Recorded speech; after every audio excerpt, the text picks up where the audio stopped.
Welcome, viewers, to another episode of the Upwazi Wine Buzz. We've had many characters that stand tall in the wine industry, and today's guest is no exception. However, he does carry a very, very particular set of skills, not only being a wine writer, but a researcher. Today's guest is David Way, who is a graduate of Oxford. He holds his master's and also a DPhil from that great institution. And there's so much more to him that I'm going to explore and pick out and share with you today. David, thank you very much for being on the program. It's a pleasure to be here, and a slightly terrifying introduction, but I will do my best. Well, thank you. David, I'll crack straight into it, shall I? Congratulations on your book, The Wines of Piemonte. How did it all begin, the concept of the book? So the concept of the book really piggybacks on what was my main job in the past, and that is for the last 9 years or so, I have worked for the WSET at its headquarters in London, and I was involved in this fantastic project to write the new diploma textbooks, which were first published for our students in 2019. This is a massive project. Two of us working on it for nearly 4 years, with the help of about 70 external experts, to write 5 books, which now constitute the diploma in wine textbooks. So that's the background. But the thing is that however big these books are, and let's be honest, some of them are enormous. I mean, like Wines of the World is 600 pages long. Even with all that length, you can't really focus on one region. You have to give the same amount of time. You have to be very concise, and you have to just pick out the main points. So all along through that program, that event, I really loved it, but I was also frustrated that I couldn't really get into the detail of any one region. So my heart's always been in Italian wine, and what I realized I really wanted to do was to write a book about one region, or some sort of very well-defined topic of that sort. It could have been Sangiovese in central Italy. It could have been various other things, but I knew I wanted to focus in on something. So having been part of this amazing project to write, as I say, 600 pages covering the whole world of wine, plus the other books, I was then able to write a book which turned out to be 400 pages long on one region. And that one region turned out to be Piemonte, for which I had 10 pages in the diploma textbook. So just to give you an idea of the scale, so 10 pages in the diploma textbook, 400 pages in my new book. So that's the genesis of this piece of work.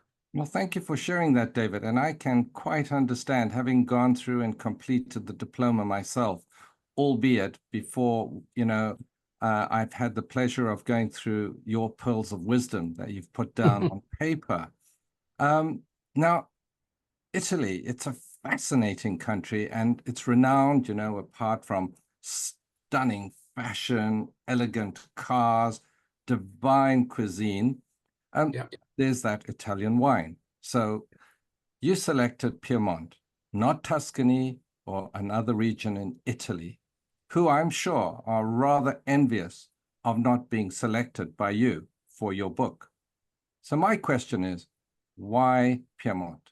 Yeah, that's a very good question, and one that I had to face as well.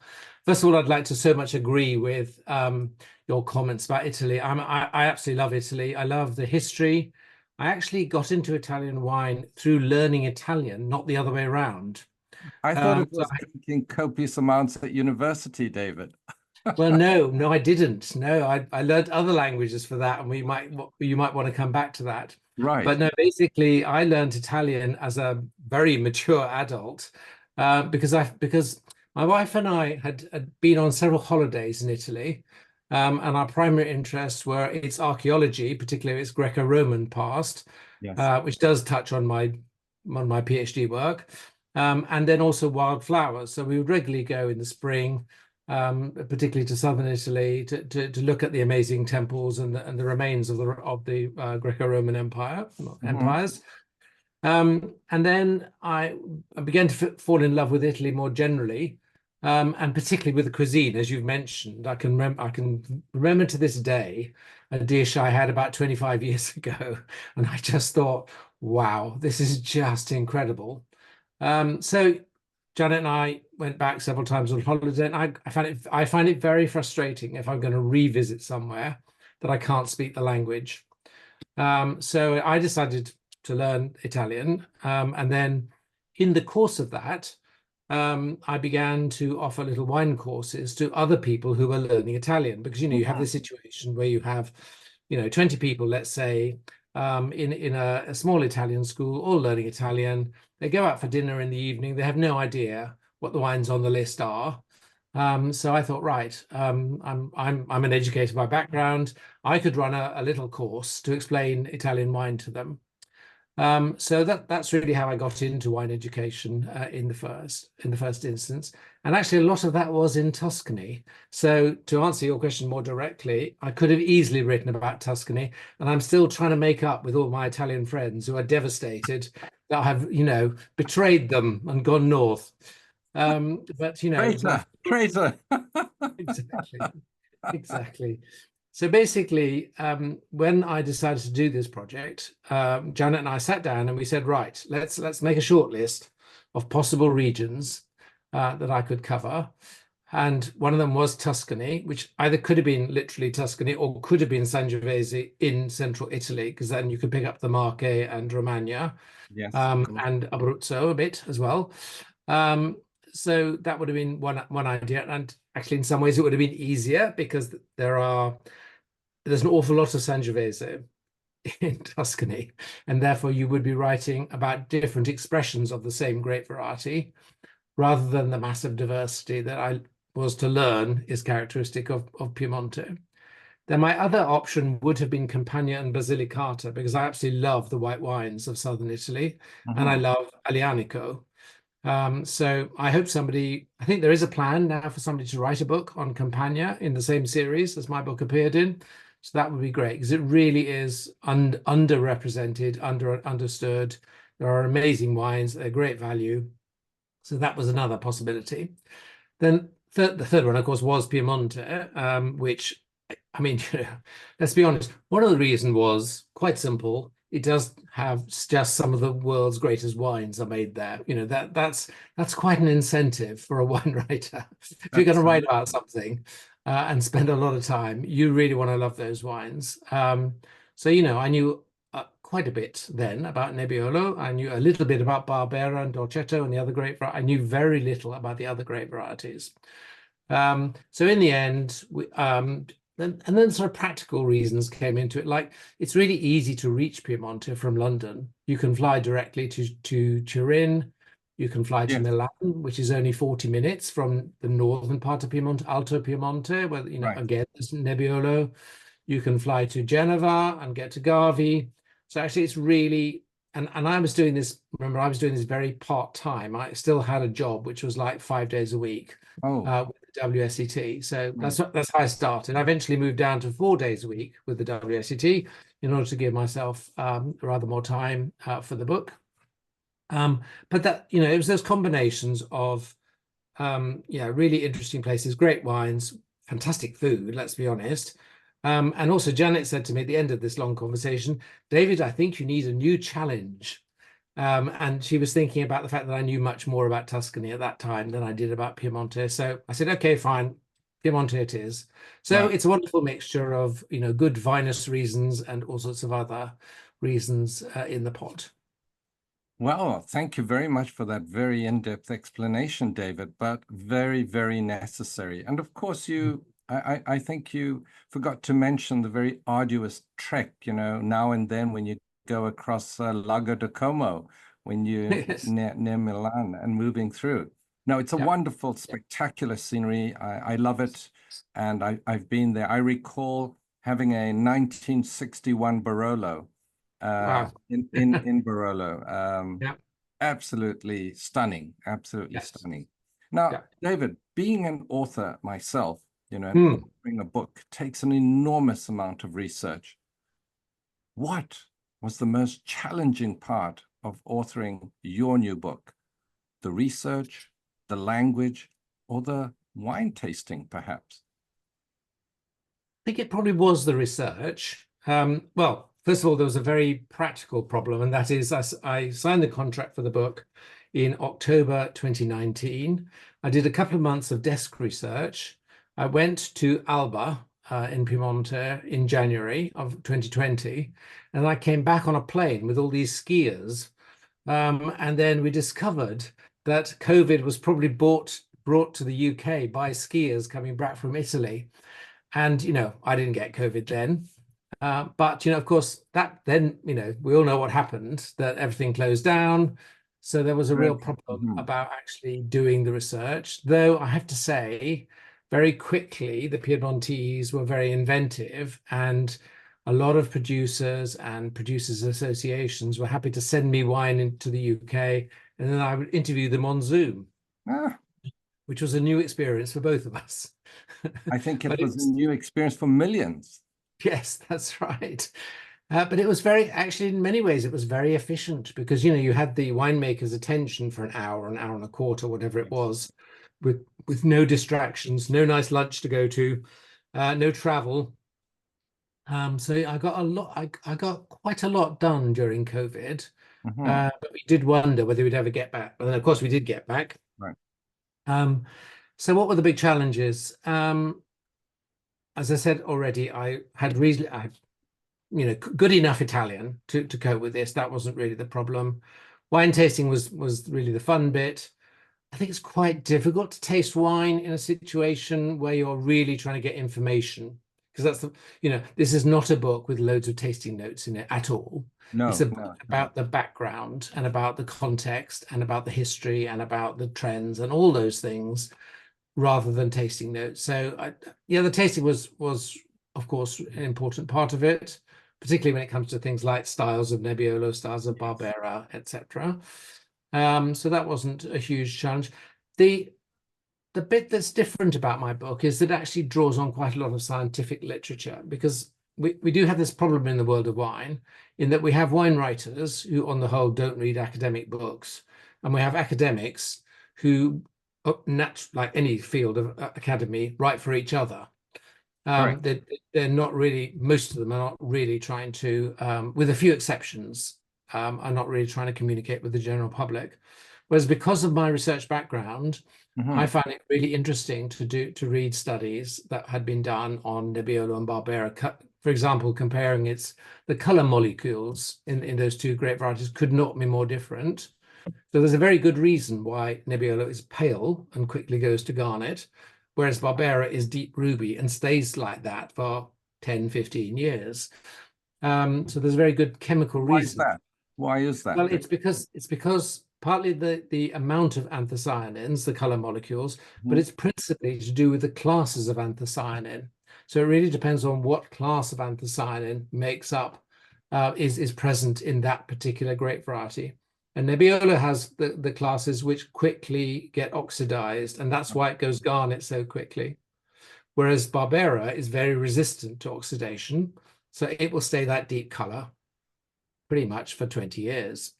So that's just a concrete example of a really interesting bit of research which I was able to do, and in order to inform the book. Yeah. Well, that is And the other interesting. thing I should say is I discovered that Piemonte has 60 denominations. So the biggest challenge was visiting them all, Right. and particularly the tiny ones, which are just not used to visitors. That they have no concept that you might need to go to 3 wineries in a day. And Right. I would contact them and say, "Can I come and visit you?" And I'd hear nothing. So I'd contact them again, and then eventually I'd ring them up and say, "Well, can I come and visit you?" And they said, "Oh yeah, just come anytime you like." Very hospitable fellows. Very hospitable, but not very realistic, because I need to visit 3 other wineries that day, or 2 other wineries that day. Um, so that was fun. I think I was the only English speaking um, uh, journalist who had visited some of these places, apart from Ian Dargater. Ian has been everywhere. He wrote the Native Grapes of Italy. He's spent 30 years doing it. Yes. He's an amazing expert. But I say it was really funny going to these places which normally don't have journalists visiting them at all. Yeah. Yes, they're very hospitable, but I think when it comes to time orientation, it can be challenging for them. Yeah, indeed. Now, sort of going back a few years, talking about time, David, what did you read for? What did you read for your MA and DPhil at Oxford? And did that help you in any way? Yes and no is the good answer to that. So I initially read modern history at Oxford, and for our listeners, we ought to explain that modern history at Oxford starts immediately after the Romans. Okay, so it starts in like 50 AD.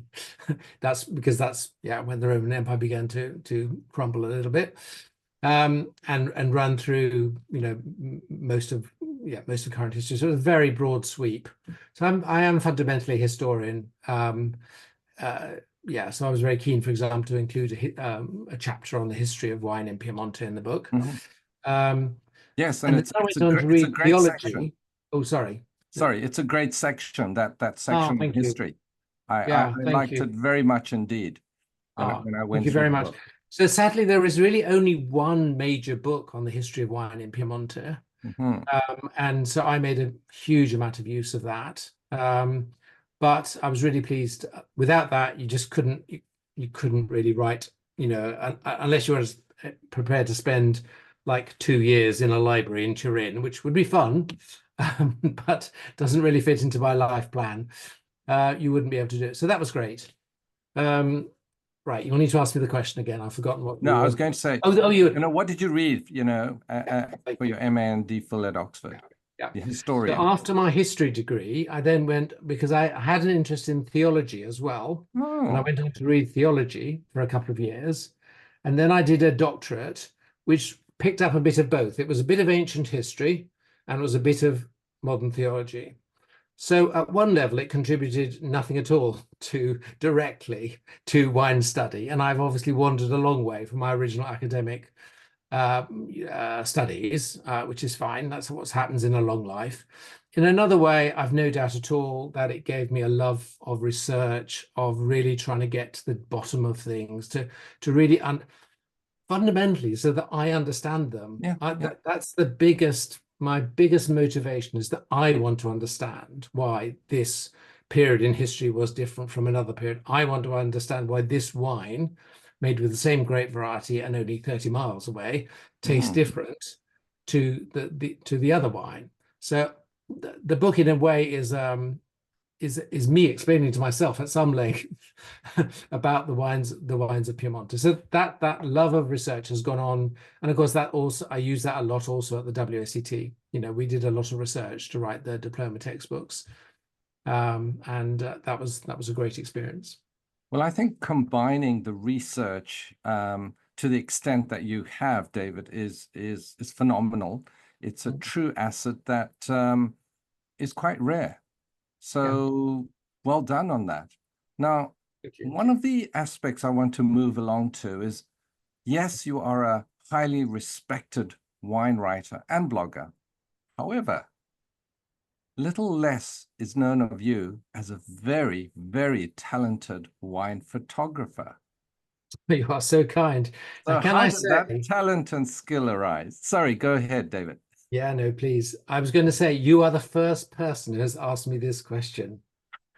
And I was amused and thrilled to see that question that you were going to ask me. So yeah, in a long life, I've had various hobbies. I got really into garden design at one point. I'm still interested in garden design.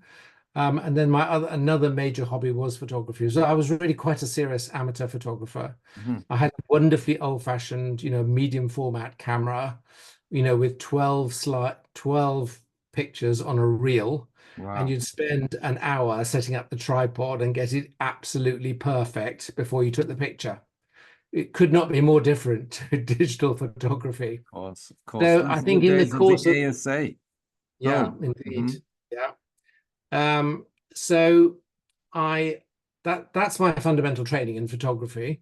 Um, and and of course, and the things I was, as I said, I was really interested in garden design, in the natural world, in all those things. So the things I took pictures of were mostly flowers, gardens, landscapes.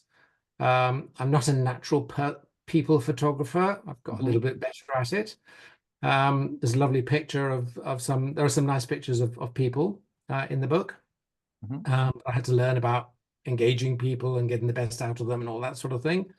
So that's really where it came from. And yeah, it was a real pleasure to be able to use my photos in the book. Well, they say a picture, has a very long and ingrained effect on people's minds. Mm, So, mm. could you share with our audience, David, how you intersect your wine writing and photography together? Like, for example, if you take a remarkable photograph, excuse me, do you author a story around that photograph, or do you find the wine story first, then get the accompanying photograph? Yeah.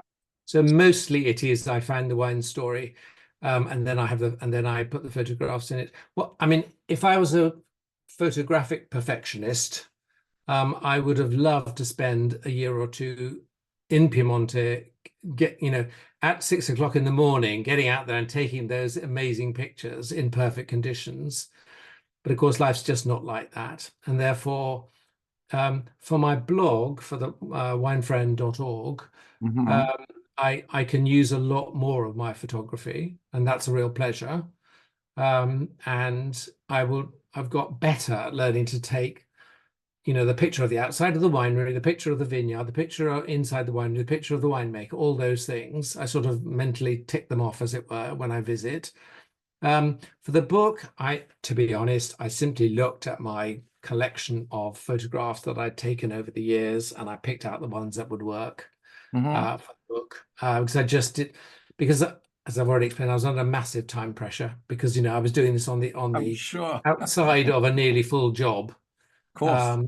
Therefore, I didn't have time. There were some absolutely lovely moments. I love the picture of Alfie Cavallotto, of the famous Cavallotto Hmm. a winery in his winery. The only my, uh, in the future, the pictures may all be color. It was great that we had some color this time, which was great. But sadly, Alfie's blue shoes do not show up.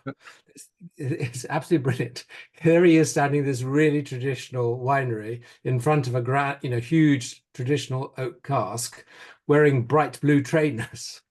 It's brilliant. Modernity and tradition together. Exactly. Well, paraphrasing, Sir Francis Bacon, Mm. some books are to be read whole, others in part, while some to be referred to. How would you describe your book to the readers, Yeah. David? That's a really good question and very apposite for my book.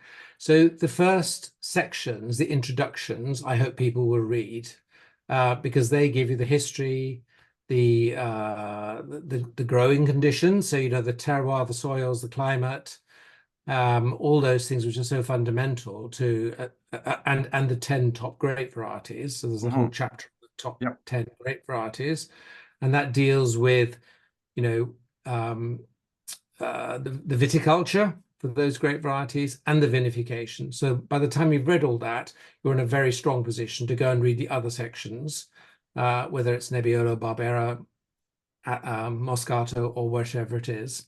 So that opening, those introductory chapters are really critical for the book as a whole. Um, and then after that, it's really what you're interested in. So I think you could just pick out, I know perfectly well everyone's going to read the chapters on Barolo and Barbaresco. Of Sure. course they are.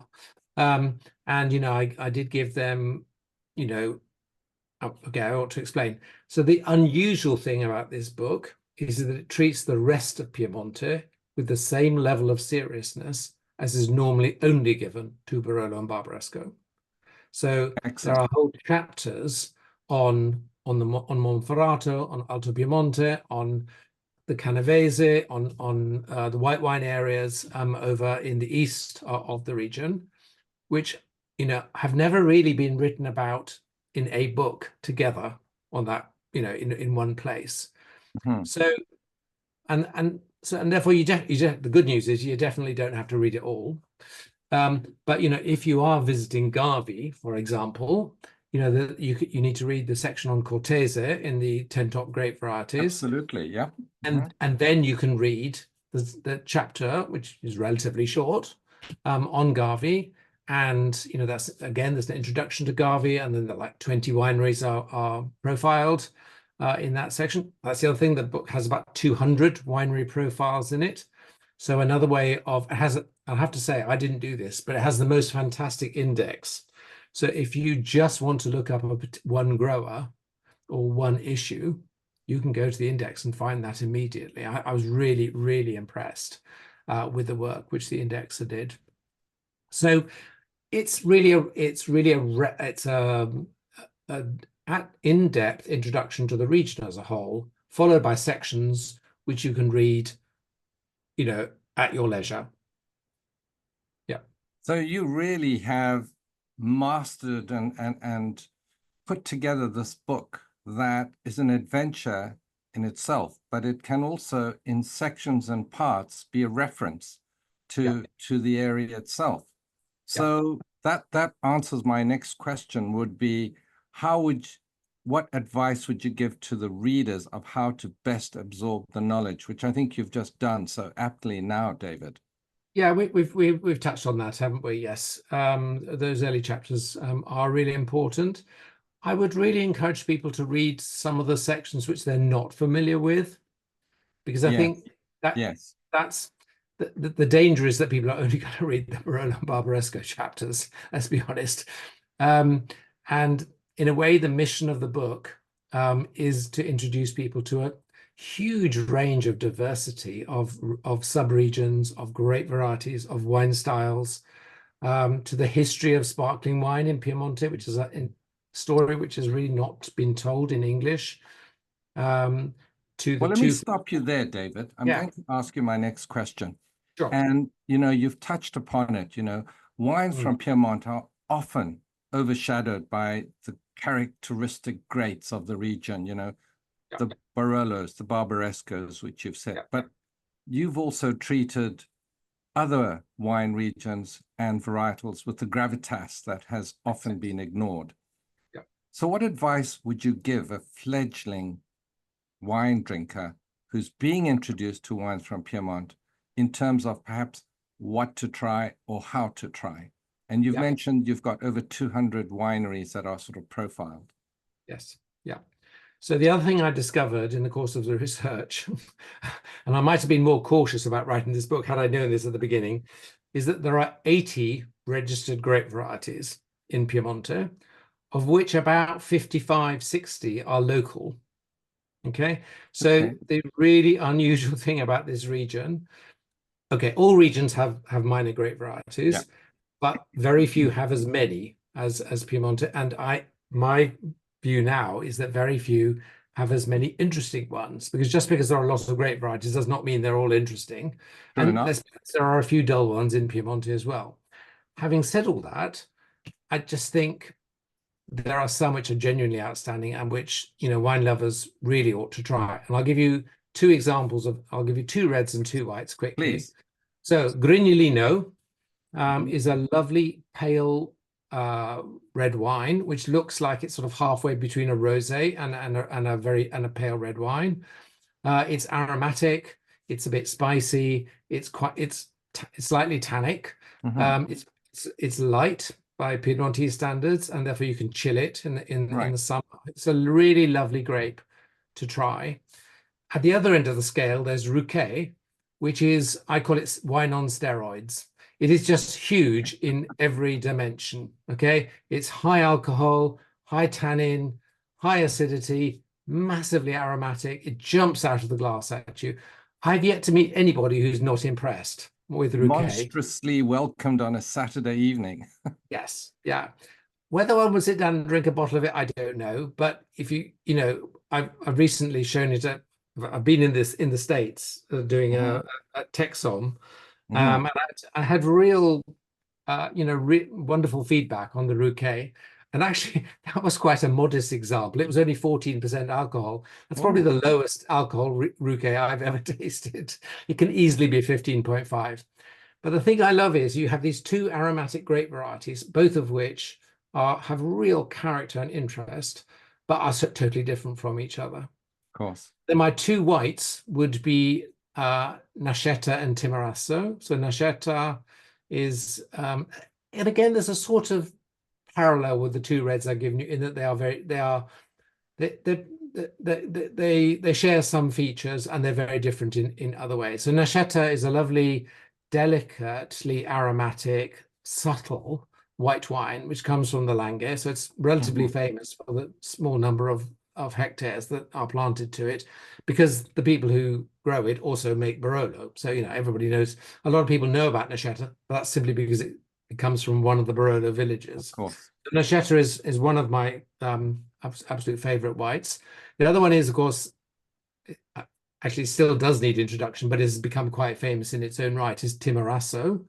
So this comes from the Colli Tortonese, which is over on the eastern border of Piemonte, and is a wonderful wine which needs bottle age. Basically, you need to make it and put it away for 4 years. And in fact, that's how it was discovered, was that the producer who rescued it put it away in his winery and forgot about it. And then like 4 or 5 years later, discovered these bottles and thought, oh, what's this? And, taste them and discover this amazing, it's a bit like Riesling in that sense. It Riesling. really develops fantastic tertiary flavors. And it's full bodied. So unlike Nascetta, which is medium bodied, this is a Hmm. big wine which has amazing ability to develop in the bottle. So those would be my 4 top picks for grape varieties that you should definitely try beyond the well-known grape varieties of Piemonte. Marvelous, marvelous. So, audience, you've heard it from David, the expert on Piedmont. So I encourage you not only to buy his book, but try his recommendations, which you've just heard. Now, David, let's imagine that you are having a 3-course Italian dinner with the Prime Minister of England and the Prime Minister of Italy. The first course is Taragine al Tartufo Bianco d'Elba. Second course is beef Wellington. The dessert is your choice. Which wines from Piedmont would you pair these courses with and why? I love. I think that's a lovely question. So we ought to explain to our readers. Tajarin is a very, very fine form of pasta, super fine, like sort of angel hairs, as it were, and That's right. al tartufo bianco d'Alba. So us wine people think that the only important thing about Alba is the wine, but actually it's sort of secondary to the truffle industry. That's right. That's really the big deal. If you go to Alba in the autumn, and it's a great time to go, the place is absolutely heaving with people who have come for truffles in the Yes. first instance. Yeah. I've been there at that So, time. Yes. yes, excellent, good. So with that, I think it's really quite an interesting one to pair, because at the one level, it's a very, very aromatic, very delicate, very beautiful, very invasive perfume, isn't it? Tartufo Bianco. Yes, it is. And therefore you begin, could one go for a traditional method sparkling wine made with, Pinot Noir and Chardonnay? That would be really lovely with it. Or, of course, the classic pairing, of course, is aged Nebbiolo.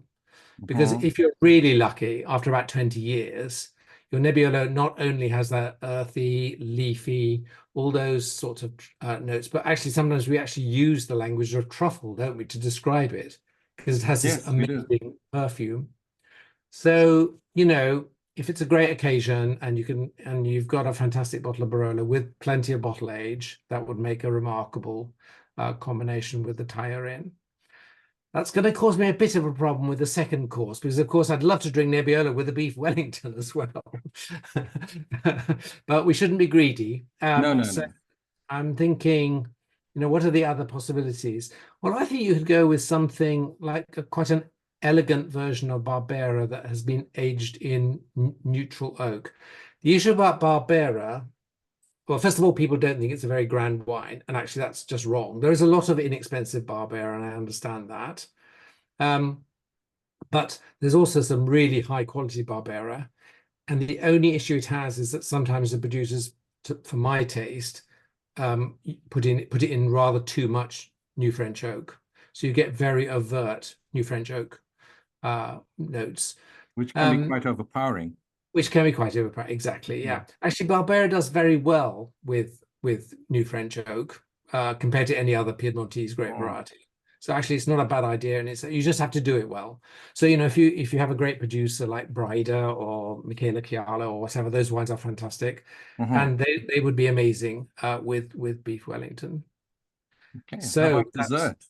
The dessert, and I was going to make a joke about the politicians, but I'm delighted that I'm dealing with our current prime minister, not either of the last two ones. But that's some things. Sometimes things work out better in life. Yes. So for the dessert, so I would go for a fruit dessert, probably after what is quite a rich meal, and then of course the obvious choice is Moscato. Moscato d'Asti is a love, it's refreshing, it's low alcohol, it's perfumed, it will stand up to fruit well, which most sweet wines won't because it's so intensely aromatic. Yes. And it's refreshing. So that's where I would go there. Marvelous. My mouth is watering, David. I hope one day you and I will be able to share a meal together, and of course over some superb Piedmont wines.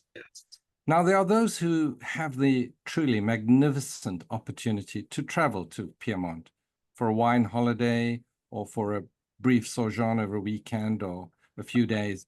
Are there any other words of advice that you would like to share to them, being a first timer to Piedmont? Yeah. I think there are a few things to say. It's a fantastic place to visit, first of all. You've already said it is. I mean, the Langhe in particular, let's be honest, everyone's going to start in the Langhe around Alba for Barolo and Barbaresco, and I totally, totally understand that. And why not? Because it is one of the most beautiful vineyard landscapes in the world. It has truly great wine. And now it has also a whole range of different sorts of hotel and luxury places to stay and all that sort of. That they do. It's really remarkable how it's quite obvious that it's become really quite an affluent place, not just because of wine, but we've already mentioned the truffles, but also it has the Ferrero Rocher factory in it, so it makes Ferrero Rocher chocolates and Nutella and all those sorts of things. So it's quite a wealthy place, and of course it's near to Turin, which is the capital of Piemonte. It's not that far from Milan, so it's in an affluent area. And as a result of that, and a result of the increased tourist interest in wine and food in particular, it has these lovely restaurants and hotels. So I would save up your money a little bit because nothing is that cheap any longer. But it is really, really worth it because the food is amazing.